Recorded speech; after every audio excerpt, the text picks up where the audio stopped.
Hello and welcome to the Darby Creek Diaries. I'm Gail Thompson and I'm so glad to be able to be here. It's been quite a week and I'm so glad that you're joining me. We're going to do a cheery birthday card today and I'm going to test out the Picket fence Pouncers versus using a blending tool and see what we come up with. I've been having quite a bit of shoulder, well, I had my shoulder replaced, but I still, can have issues doing a lot of blending and things, so I want to test these out, and I hope you'll get some information that'll help you. So let's get started. I currently have some lighting issues, as you can see, and I'm not sure I can fix them. So I wanted a nice light background for you to help with the lighting. So I got the Tonic Surface Media Matte that Tim Holtz just came out with, and he showed us a way to put it on in case the bubbles bother you, which minimal bubbles don't really bother me, but just get a squeegee, and we're just going to see how this works out. Now I have my Picket Fence birthday candle layering stencil set, and I've got my Pouncers and some lime Rickey green ink. Catherine Puller inks tend to be a little juicier, so I thought that might help. I also realized I had my stencil upside down, not that it really matters at this point. The color is going to look a little mottled, but it will even out as it dries. So I'm pouncing away, and I have this on a sticky mat underneath. There's a Brutus Monroe Simon's stamp one. So I have the stencil stuck to the mat as well as the paper. And I'm finishing up here, and like I said, don't worry about it being a little mottled. That'll even out, plus we're covering up a lot of it. So I'm not too worried about that, but I did want to dry it, and as you can see, because of the mat especially, there's a little warping, but we will take care of that in a minute. I just wanted to make sure, since it was a dye ink, it was completely dry before I went on to my next layer.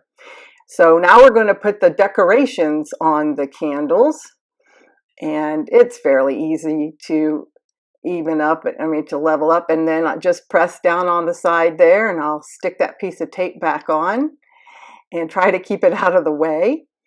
Then I'm going to orange twist ink, which is it's a orangey, corally more sort of orange.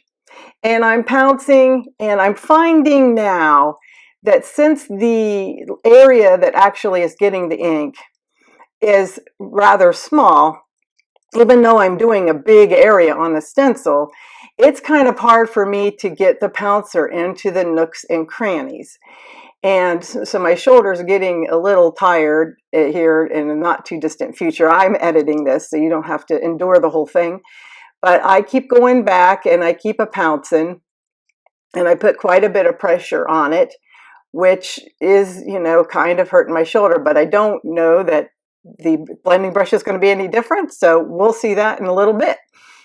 Now it's time for me to go on to the candle light. I clean up my stencil just because I figure I'll rub my hand through it. So I try to wipe those down in between. So now we're just going to the flames. And of course, that's really simple to line up as well. And I'm going to use Limoncello ink. And it is a really bright, I really like this color of yellow. And I thought I would just stick with Catherine Puller inks for this so we could have a fair presentation. And I'm just going to pounce. And I also, this was no big deal so much to pounce.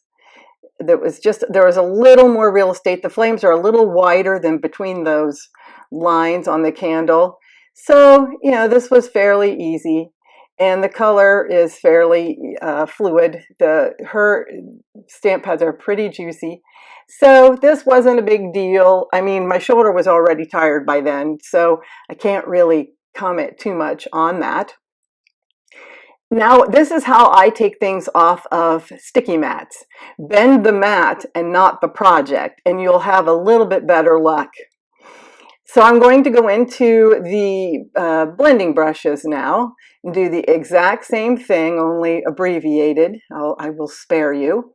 And I think that it's easier to get into the nooks and crannies with the brush, so I honestly think that there's probably use for both pouncers and blending brushes. I hate to say that because that's just more tools to have on your table and to buy and all of that. But I do know my shoulder does get a little tired here as well, trying to scour into all of those little candles. And the color is still blotchy, but that, like I said, will improve with drying. And so right now I'm kind of thinking the pouncers are great for, bigger real estate. And I'm trying to dry this again just to make sure, but I don't want to dry it too hard because that mat behind it, I don't want it to be affected. Not that I think it would be, I really don't know. So that's why I used to heat a tool and not the gun. And I'm applying my orange ink. Now, this is where I think probably the blending brush for this particular area probably is a better choice, because I think you can get into those nooks and crannies easier. Now, of course, this is all sped up, but I think in real time it was easier for this part.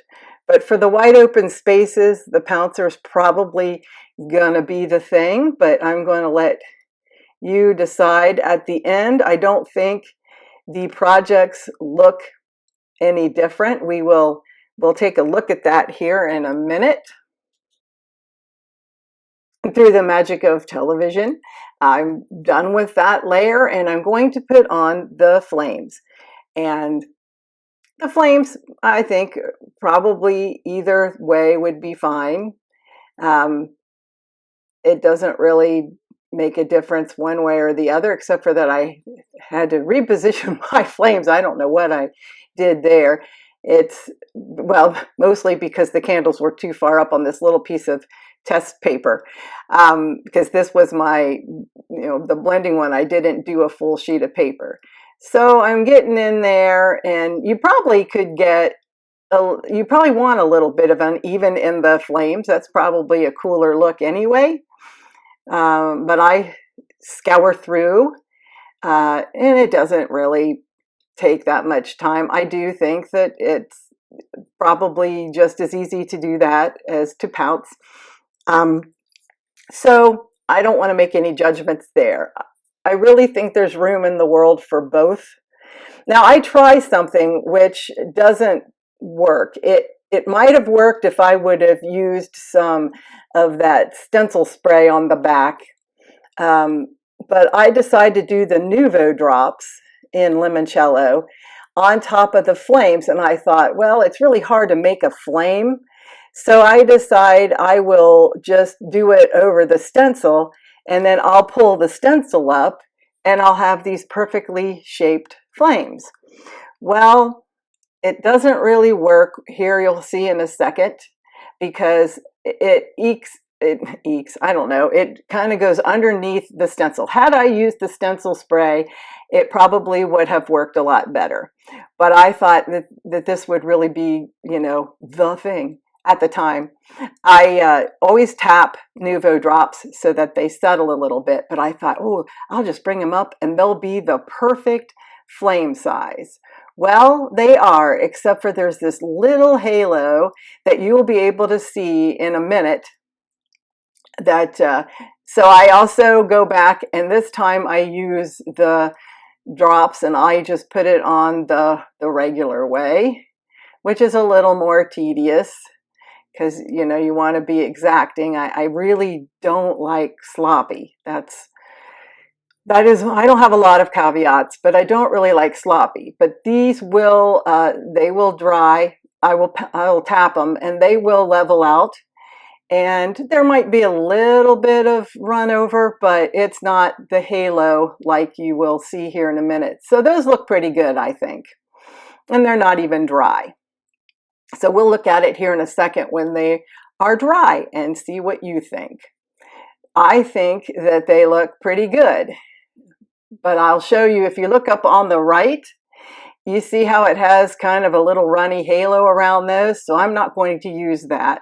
But I am going to take my Pouncer and use it to rub some color around the edges of the part of my panel that I decided to use. I cut it down. This is going to be a mini slimline card, which I don't make very often, but I thought I would try it this time. So I'm just adding a little color because I just don't like the stark white edges when it's against colored cardstock. And I'm going to be layering up quite a bit of cardstock. I couldn't decide which colors to go in what order. I knew I wanted some black because the card just really did not pop without any black. So I finally decided to put the black around and then layer it with other colors and then use a black base. And then off screen, I triple layered the Happy Birthday die cut from Hero Arts. I believe that's called the Birthday XL Stampin' Cut. I will have everything linked below in the description. I hope you enjoyed this, that you'll like, subscribe, come back and see me. I'm going to leave you a few videos to look at, and hopefully I will be back very soon. Bye-bye.